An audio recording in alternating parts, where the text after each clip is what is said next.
A paz do Senhor, meus irmãos, pela graça de Deus, estamos dando início a mais uma semana das nossas leituras diárias das lições da Escola Bíblica Dominical. Vamos aí prosseguindo com os estudos deste terceiro trimestre de 2023, onde estamos estudando o tema A Igreja de Cristo e o Império do Mal, como viver neste mundo dominado pelo espírito da Babilônia. E nesta semana chegamos ao estudo da lição de número 11, que tem por data 10 de setembro de 2023, e o título da lição que nós vamos estudar é Cultivando a Convicção Cristã. Falar de convicção em tempos de relativismo é um convite para andar na contramão de uma cultura intelectual pela qual tudo é relativo e que ninguém pode ter certeza de nada. A dúvida é praticamente um dogma em muitos desses setores da sociedade. Por isso, queridos, nesta lição nós temos a oportunidade de refletir a respeito da convicção cristã. Sim, a fé cristã traz convicção profunda a um coração permeado de incertezas. Então, esta lição, queridos, nos convida a refletir sobre a necessidade de cada crente manter firme a sua convicção cristã em defesa dos interesses do reino de Deus na terra. Portanto, como cristãos, é mister que busquemos ter uma convicção espiritual resultante do poder do Espírito, uma convicção moral como reflexo do temor que temos a Deus e uma convicção social que deve ser demonstrada pela abnegação em servir. Então eu te convido, meu querido irmão, minha querida irmã, acompanhe as nossas leituras diárias desta semana, que serve como uma preparação para a lição que nós vamos estudar no próximo domingo. E para dar início, a leitura diária de segunda-feira, 4 de setembro de 2023, tem como título Ministrando as Boas Novas no Poder do Espírito para a Salvação. O texto bíblico encontra-se na primeira carta de Paulo aos Tessalonicenses, capítulo 1, do versículo 6 ao versículo 10, que diz assim: E vós fostes feitos nossos imitadores e do Senhor, recebendo a palavra em muita tribulação, com gozo do Espírito Santo, de maneira que fostes exemplo para todos os fiéis na Macedônia e Acaia. Porque por vós soou a palavra do Senhor, não somente na Macedônia e Acaia, mas também em todos os lugares a vossa fé para com Deus se espalhou, de tal maneira que já dela não temos necessidade de falar coisa alguma.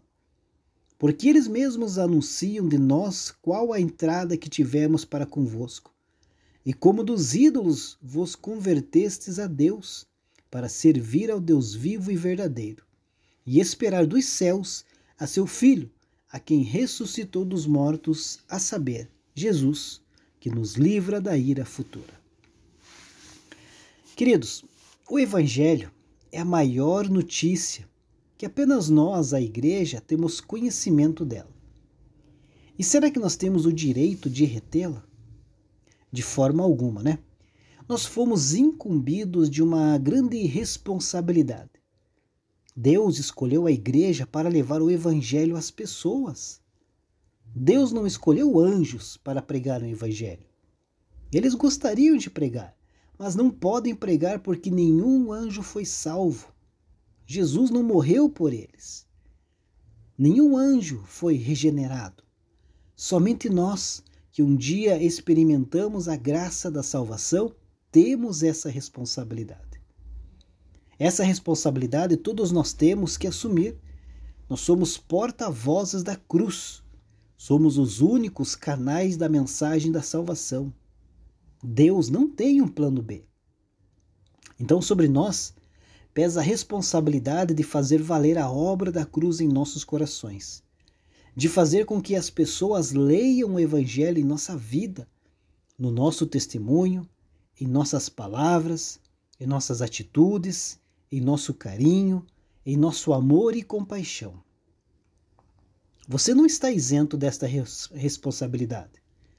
Deus certamente nos pedirá contas com respeito a essa responsabilidade. Talvez tenhamos dificuldade em aceitar isso, mas deixar de pregar o evangelho para aqueles que cruzam o nosso caminho, ou para aqueles, que o Senhor nos envia, não seria pecado? Porque pecado, queridos, é errar o alvo.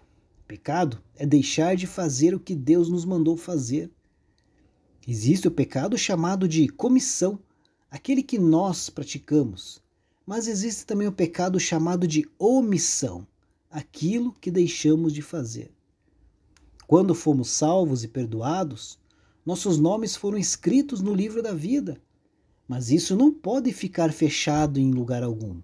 O nosso chamado é para proclamar e anunciar a obra da cruz. Se uma pessoa morre sem Jesus, queridos, ela está perdida. Deus não tem um plano B para anunciar o Evangelho. A pregação do Evangelho não é um fardo, mas a maior alegria que podemos desfrutar na terra é levar aí uma vida a Jesus. A palavra diz no Provérbio 11, verso 30, que aquele que ganha almas é sábio. Então, sábio, queridos, não é aquele que é capaz de fazer um foguete para levar alguém para Marte, mas é você que muda o destino eterno de uma pessoa quando a evangeliza, quando você anuncia as boas novas do Senhor. Deus abençoe a sua vida. Uma ótima segunda-feira a todos.